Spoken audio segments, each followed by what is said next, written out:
നിത്യേന മഹാവിഷ്ണു വൈകുണ്ഠത്ത് രാവിലെ അണിഞ്ഞൊരുങ്ങി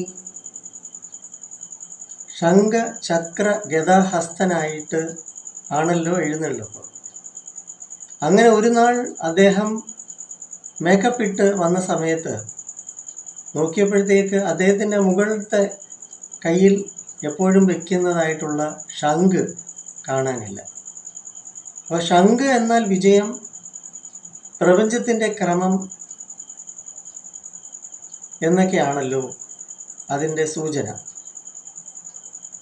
വളരെ ആദിമമായിട്ടുള്ള ശബ്ദം ആണ് ഈ ശംഖ് കൊണ്ട് ഉദ്ദേശിക്കുന്നത്. എന്തായാലും ഭഗവാന്റെ ശംഖ് കാണുന്നില്ല. അങ്ങനെ അന്വേഷിച്ചു കാണാതെ വന്നപ്പോൾ പിന്നീട് അദ്ദേഹം കൈലാസത്ത് ഈ ശംഖൊലി നാദം കേൾക്കാനിടയാകുന്നു. അങ്ങനെ മഹാവിഷ്ണു കൈലാസത്തിൽ ചെന്ന് നോക്കിയപ്പോൾ അന്ന് കുഞ്ഞ് ഗണപതിയാണ്, കുട്ടി ഗണപതിയാണ്, കളിപ്രായം. അപ്പോൾ ഗണപതി ഭഗവാനാണ് ഈ ശംഖും കൊണ്ട് കൈലാസത്തിലേക്ക് തൻ്റെ സ്വന്തം വീട്ടിൽ തിരിച്ചു വന്നത്. അപ്പോൾ മഹാവിഷ്ണു പറഞ്ഞു, എടേ എൻ്റെ ശംഖ നീ ഞാൻ തിരിച്ചെങ്ങതാ, എനിക്കത് വളരെ പ്രാധാന്യം അറിയിക്കുന്ന സാധനമാണ്. അപ്പം കുഞ്ഞു ഗണപതി പറഞ്ഞു, അത് എൻ്റെ ഇരിക്കട്ടെ, ഞാൻ നിങ്ങൾക്ക് തരാൻ ഇനി മനസ്സില്ല. അപ്പോൾ മഹാവിഷ്ണു ഉടൻ തന്നെ ശിവഭഗവാനെ ചെന്ന് കണ്ടിട്ട് പറഞ്ഞു. അപ്പോൾ ശിവൻ പറഞ്ഞു, അവനെ ശാഠ്യം പിടിപ്പിക്കണ്ട, നിങ്ങൾ തന്നെ തൊഴുത് വണങ്ങി മേടിച്ചോളൂ എന്ന് ശിവൻ മഹാവിഷ്ണുവിനോട്. അപ്പോൾ അങ്ങനെ മഹാവിഷ്ണു ഗണപതി ഭഗവാനെ വണങ്ങി താഴ്മയോടുകൂടി, സ്നേഹത്തോടുകൂടി, വാത്സല്യത്തോടുകൂടി, മോനെ അത് ശംഖ് പ്രാധാന്യം അറിയിക്കുന്നതാണ്, അതെൻ്റെ കയ്യിൽ വെച്ചിരിക്കേണ്ടതാണ്, മുകളിലത്തെ കയ്യിൽ വെച്ചിരിക്കേണ്ടതാണ്. അങ്ങനെ സ്നേഹത്തോടെ തലോടലോടുകൂടി തിരികെ വാങ്ങി.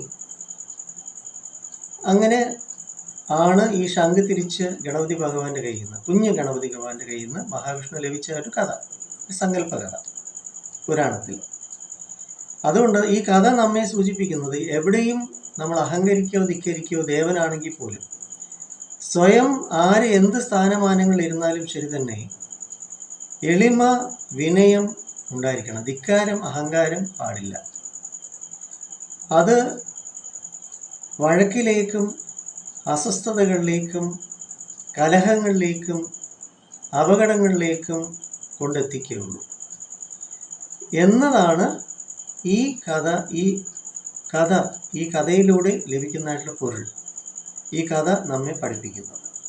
അതുകൊണ്ട് എളിമ, വിനയം, giving respect and taking respect, അത് ആർക്കാണെങ്കിലും ആരോടാണെങ്കിലും തൻ്റെ അഹങ്കാരഭാവം പാടില്ല, ധിക്കാരഭാവം പാടില്ല എന്നതാണ് ഈ കഥയിലൂടെ നാം മനസ്സിലാക്കേണ്ടത്.